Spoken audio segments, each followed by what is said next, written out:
Bună seara, doamnelor și domnilor, în câteva momente vom intra în direct cu Cenaculul Flacăra, unde domnul Adrian Morfolescu, alături de domnul Ghismocel Perpelescu, ne vor interpreta imnul României în limba română și în păsărească. Aplaudați!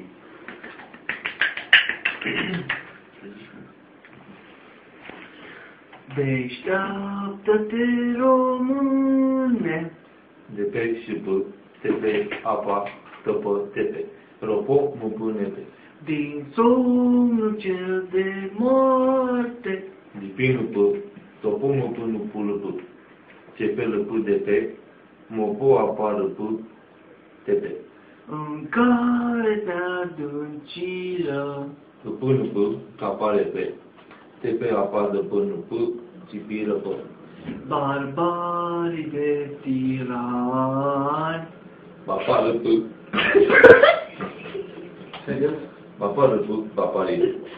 De pe tipira pa, nipi. Barbarii de tirani. Bapară pă, baparii pi. De pe tipira pa, nipi. Super!